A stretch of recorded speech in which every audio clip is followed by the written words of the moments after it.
You're probably wondering why you are looking at swords. Well, you know, we have this thing out with competitive eating here. Yeah.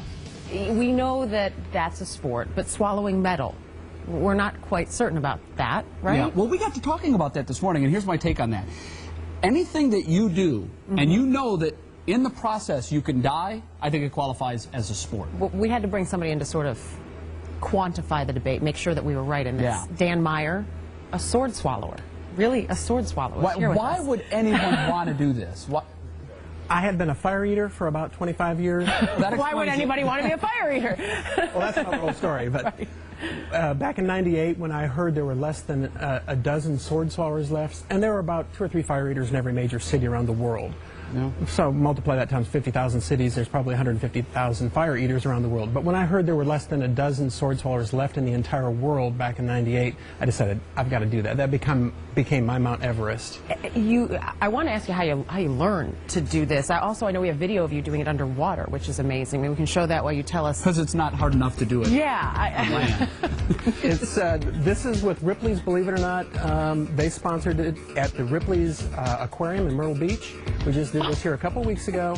First person in the United States to swallow a sword underwater in a tank of sharks and stingrays. It was about 15, 20 feet down. Just to add to the degree of difficulty. Oh, it added several degrees of difficulty. But how long did it take you to just learn how to do the basic sword swallowing? It takes most sword swallowers from 2 years to 7 years to learn how to swallow a sword. It took me 3 years of practicing about 10 or 12 times a day before I got my first sword down. Let's see you go. Let's just see this in action. Well, let me give you a quick little lesson. I'll teach you how to do it. 2 years for most people, Jay, but you're very advanced. Jay, I think, is a quick. You're very advanced. Seriously, I watched him do it in the green room, and I figured out. Just make sure it goes straight up. Just lean it way back and go straight. No, more straight up. Straight up. There you go. There you go. All the way down. There you go. I am amazed. Oh, I am so full. Yeah.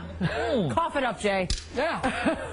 There you go. It's really not that hard, Dan. Very nice. Very nice. Very nice. Yeah. So everybody knows. I'm tall. Nice. This is one of the collapsible ones that everybody thinks of. Use. Sorry, Jay. Didn't mean to blow your cover. Show them the real deal. Yeah. Dina, I'm fascinated. I know. Let's start with. I am too. Dana, take a quick look at that. Make sure that's solid steel. That's a very small, little 15-inch blade. Does not collapse. I won't kill myself doing it. Just to prove that it's real here. This is what it's going to do in my insides here in my stomach here. We'll just go ahead and. Oh no, that's not good. Well, let's hope it doesn't. Right down through the center of me. Okay. Oh damn. He's been hurt. I'm very nervous about this. You've been injured. You punctured your stomach and everything. I have several times. Tastes good. Don't taste the metal, though. Yeah. Okay, here we go. Less filling.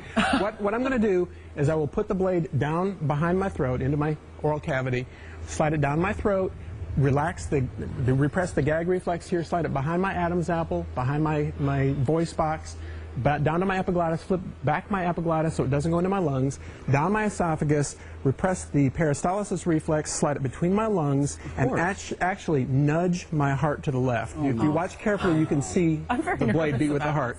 How do you flip the epiglottis? Let him just show us. I want to see I'll teach you that one later. And then slide it on down, relax the lower esophageal sphincter, and then put it down into the stomach. This one won't go all the way into the stomach, but some of them will go into the stomach.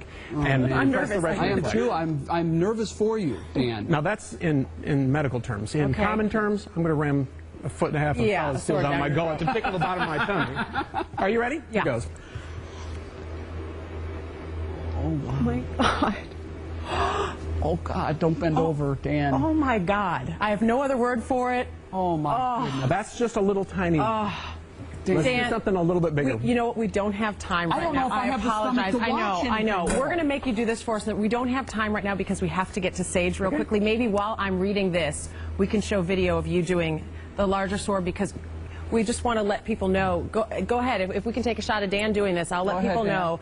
If you want to see him swallow more stuff, he's going to be at the opening of the Ripley's Believe It or Not Museum in Times Square, New York, Thursday, June 21st. This is unbelievable. Sage, I don't know how you follow this, but go right ahead. Wow. Dana, not nice of you. Yeah. And we were going to have the And One guys here show us some stuff on the basketball court. They had traffic problems, so instead we're going to bring them to you on Monday. They'll be in Brooklyn this weekend in New York, and that means Dan is still here. Now, you got to do one trick. I don't even know if I want to do this. I get to pull the sword out. Yeah. See, I was hoping for his next trick, Dan would put it in the other way. I'll step back. Okay. Don't worry. I really don't think I want to do Just pull it this. straight out and hold it straight up. Oh, sure, no problem. And don't puncture anything. Oh. Oh my goodness. You can feel the resistance of whatever. Oh my God. Wow. I'm going to give that back to you. Great Father's Day weekend. Can I borrow Do not that on try that Skip, at home. please? Happy Father.